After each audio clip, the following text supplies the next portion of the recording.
Happy holiday season, everyone, from my fertility podcast. Today's episode is a special one. Not that they aren't all special, of course, but we're going to look back at all the incredible conversations we had in 2025. That's right. And wow, what a year it has been. We have been so privileged to have shared amazing stories of hope, science, advocacy, and one of my favorites were those WTF appointments episodes. Yes, the opportunity to say WTF on a podcast multiple times was definitely a lot of fun. But let's not get ahead of ourselves here. We're recapping in style, series by series, story by story. Before we get to that, we want to have a bit of a heart-to-heart with you. As the year wraps up, I really want to send you a bit of extra love. I remember when I was going through my own fertility journey, the holidays were really, really hard. Of course, they can be joyful and there is a lot of celebration, but it can also be really complicated when your heart is carrying the weight of big dreams and unanswered questions, when it feels like you're the only one left with our present. So remember that you're not defined by the size of your family. You're not defined by what's under your Christmas tree. But think about the incredible resilience that you have shown every day this year. Think about all the ways that you have shown up for the pursuit of your dreams. Whether this season brings you laughter, quiet reflection, or even a few tears, know that you are seen, that you're supported, and that you're never alone. Even when it feels like there's no hope, even when it feels that you are the only one that doesn't get to realize your dreams, just look at yourself in the mirror, give yourself a hug, and remember that you're stronger than you think and that you are loved, you're seen, and you're worth it. That's beautiful. The holidays can sometimes feel like a giant, perfect family photo with matching outfits and all the perfect Christmas ornaments. And you may or may not be sure quite where you fit in that, but trust me, you do belong. If the holidays mean dodging awkward questions, potentially raising a toast to the future, or potentially not knowing whether you can raise a toast of exactly what kind of liquid, alcohol or not, that's okay. Or if it's simply about binging holiday movies in your pajamas, which is my personal favorite, you are doing the season just right. With the holidays, give yourself permission to celebrate in your own way, with your own traditions, big or small. You have fought so hard this year, and you deserve rest, laughter, and of course, maybe a little bit of extra dessert. From our hearts to yours, may the coming year bring fresh possibilities, new joys, and the kind of hope that keeps your spirit glowing. That was beautiful.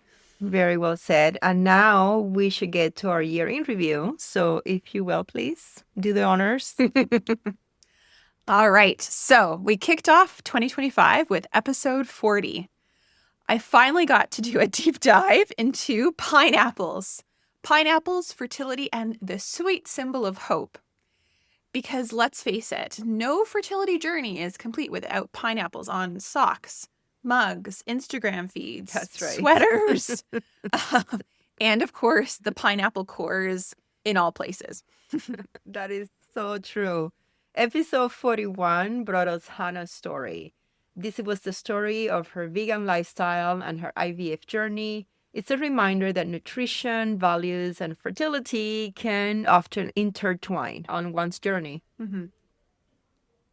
Next, we had episode 42, where we were talking about prenatal screening with our phenomenal genetic counselor, Diane Miles-Reed, where we talked about all the acronyms, EFTS, NIPT, and of course, trisomy 13, 18, and 21. And then came our miscarriage series. We covered on episode 43 the basics of miscarriage, like symptoms, types, and causes. And in episode 46, we dove into the management options and answered some frequently asked questions. In episode 53, we explored the psychological and emotional side of miscarriage, which of course is very important to highlight. And of course, let's not forget about recurrent pregnancy loss. On episode 51 and episode 56, we gave a roadmap on risk factors, different categories of causes, potential testing options, and different management options as well. Male partners, we didn't forget about you. With Dr. Jarvie, we had episode 44 on semen analysis and DNA fragmentation. And on episode 52, we went over ways to improve sperm health. So yes, for the gentlemen listeners out there, boxers or briefs does matter sometimes. And of course, let us not forget about that testicular cooling we learned about too. We tackled a new topic this year, and that is pelvic health. And we welcome not one, but 2 episodes with the pelvic physiotherapy dream team, Corny and Aparna from Cornerstone Physiotherapy. In episode 45, we tackled vaginismus and different treatment options. And in episode 65, we talked about why your pelvic floor matters in pregnancy and postpartum. And, spoiler alert, Kegels are not the be-all and end-all of your pelvic floor. On episode 48, we explored naturopathic medicine with Dr. Moira Kwok. Episode 57 was a really special one with Dara Roth Edney. In that episode, we talked about navigating the emotional weight of Mother's Day. There were so many great tips and coping mechanisms in that episode, and quite frankly, that is one that can be used and kept in your back pocket for any time that you are experiencing something that is difficult to process emotionally. I cried in that episode, which apparently I do a lot, but in that particular episode, the famous Dr. Wais, who never cries, was actually crying. It is true. Absolutely true. Dara holds a special place in my heart always. Over the podcast's year, we also had many, many moving personal journeys and stories that we shared with you. On episode 47 with Nizan, we shed light on cultural taboos in South Asian communities. Episode 49 shared Tom's story as a male partner navigating infertility. He has made such a big impact on the world of fertility and fertility advocacy that he is a finalist for the World Fertility Awards. Congratulations, Tom! On episode 66, we shared Jessica's story and her journey, which inspired the creation of My Storia. Episode 69 had Tom and Alexi's epic 6-year fertility journey. Felt like the roller coaster of all roller coasters to end all roller coasters. On episode 70, we had Alexa and Kevin's donor egg journey and a life-saving transplant. Tears will be shed listening to this episode, we warn you. Even had our producer crying during the editing process. Episode 79, we had Molly Edwards, who so openly shared her fertility journey and her hunt for the right clinic. Yeah, I love that episode. Molly shared also how she had to travel from northern communities to access fertility care. And she had to do a lot of advocacy and talks about how she really had to decide to leave one clinic for another and what was the process for that. You know, hearing personal stories is one of my favorite things about doing this podcast, other than hanging out with you, of course. Every story reminds us that patients aren't alone. Every journey is so unique for everyone. And even though many of these stories have been my patients, I have learned through the episodes, through talking to them in the context of the podcast, so many things that I didn't know, even though I had been involved in their journeys. Mm-hmm, absolutely. It's so rewarding to be able to sit down and to have that conversation, you know, person to person, human to human, as opposed to focusing always in on the medicine. That's right. Yeah. That's right. Now, of course, we also did many deep knowledge dives as well. So for those looking to learn more about IVF, we continued our IVF series on episode 54. That was part 3. Where we talked about different add-on treatments and adjuvant treatments. And episode 58, which was part 4 of our IVF series, where we talked about mini IVF, low-dose IVF, or sometimes otherwise known as minimal stimulation IVF. And then in episode 67 and 68, we dove into fresh embryo transfer part 1 and frozen embryo transfer part 1.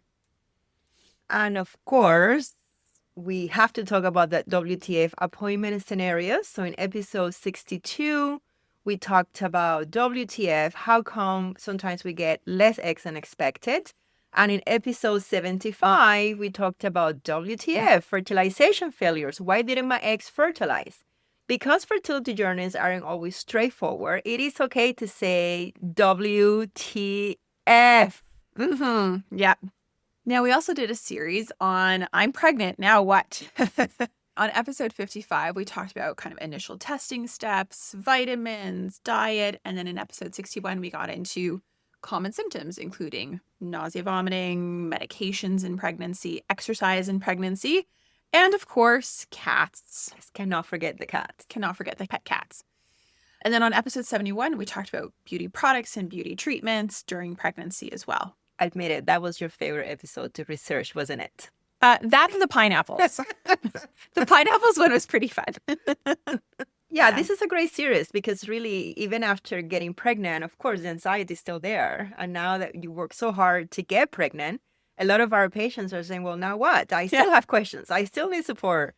Yeah. I need to know what to do and how to protect this pregnancy at all costs. So I thought that was a really great series as well. Yeah, and it was very interesting and educational too. And it's fun to kind of go back and review all the literature. Now, we've also had episodes on conditions like ectopic pregnancy. That was episode 59, what patients need to know. There was recurrent implantation failure, part 1 and part 2 in episode 72 and 76.